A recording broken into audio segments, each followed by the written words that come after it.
Les responsables du site d'information Mediapart ont refusé, lundi 4 février, une perquisition de leurs locaux dans le cadre d'une enquête sur la diffusion d'enregistrements de l'ex-homme de confiance d'Emmanuel Macron, Alexandre Benalla. Deux procureurs, accompagnés de 3 policiers, ont voulu perquisitionner ce matin, à 11h10, les locaux de Mediapart dans le cadre d'une enquête ouverte par le parquet pour, notamment, atteinte à la vie privée de M. Benalla, ont-ils écrit sur le compte Twitter du site. Cette enquête, qui vise les enregistrements révélés par Mediapart, est susceptible d'atteindre le secret des sources de notre journal, ont-ils ajouté. C'est pourquoi nous avons refusé cette perquisition. Enquête préliminaire. Une voix, présentée comme celle de l'ancien chargé de mission de l'Élysée, se vante sur ces enregistrements du soutien du chef de l'État. Alexandre Benalla a été licencié en juillet de l'Élysée à la suite des révélations du Monde sur sa participation à la répression de manifestants du 1er mai, épisode pour lequel il a été mis en examen. Depuis lors, ce qui est devenu l'affaire Benalla ne cesse de rebondir, notamment à propos des relations que celui-ci aurait pu conserver avec Emmanuel Macron après son licenciement. Contacté par Le Monde, une source judiciaire a confirmé l'ouverture d'une enquête préliminaire des chefs d'atteinte à l'intimité de la vie privée et de détention illicite d'appareils ou de dispositifs techniques de nature à permettre la réalisation d'interceptions de télécommunications ou de conversations. 2 magistrats du parquet, accompagnés d'enquêteurs, se sont présentés dans les locaux de Mediapart ce jour afin de saisir les enregistrements diffusés la semaine dernière, poursuit cette source, selon laquelle Mediapart n'a pas donné assentiment à cette perquisition. Jamais nous n'avons eu de perquisition. Contacté par Le Monde, Fabrice Arfi, co-auteur de l'article et représentant du site en l'absence d'Edwy Plenel, assure que c'est la première fois dans son histoire que le site est visé par une perquisition.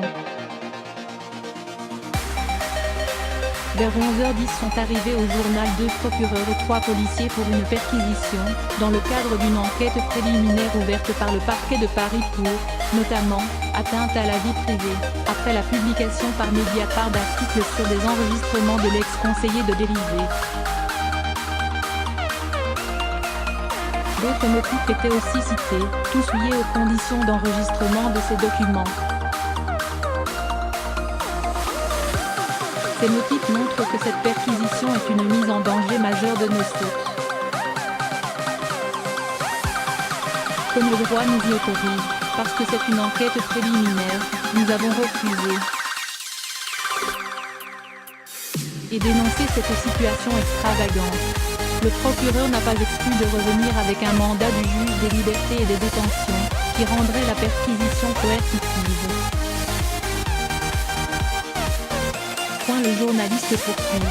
Cette tentative de perquisition est d'autant plus folle que, ce vendredi soir, Mediapart a reçu une réquisition, dans le cadre de l'enquête sur les violences du 1er mai pour avoir accès aux enregistrements de M.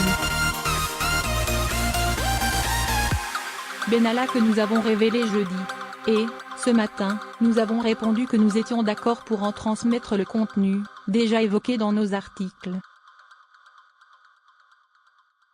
Nous pensons que les enquêteurs sont intéressés par ces bandes car M. Benalla semble notamment violer son contrôle judiciaire en rencontrant M. La police et le parquet ne voient pas de problème à ne pas réussir à mener une perquisition chez M. Benalla mais se rendent dans un journal quelques jours après des révélations, pour faire une perquisition en défense d'un mis en examen. Cela ressemble à un scandale. Jamais, à Mediapart, nous n'avons eu de perquisition, même pas dans l'affaire Bettencourt. Président et cofondateur du site d'information, Edwy Plenel n'était pas au siège de Mediapart au moment de la perquisition, car il déposait lundi matin devant la 17e chambre du tribunal de Paris dans le cadre du procès en diffamation de Mediapart, de France Inter et de plusieurs femmes accusant de niveau 1 d'agression sexuelle et de harcèlement. Monsieur Plenel a quitté la salle en apprenant la nouvelle. Surtout, a-t-il soufflé en découvrant l'information, selon le journaliste du Monde qui couvrait le procès. Devant les micros, à la sortie de l'audience, il a ajouté « L'Élysée ne cesse de vouloir étouffer, et nous en avons encore la preuve aujourd'hui, cette affaire Benalla, qui est une affaire d'État.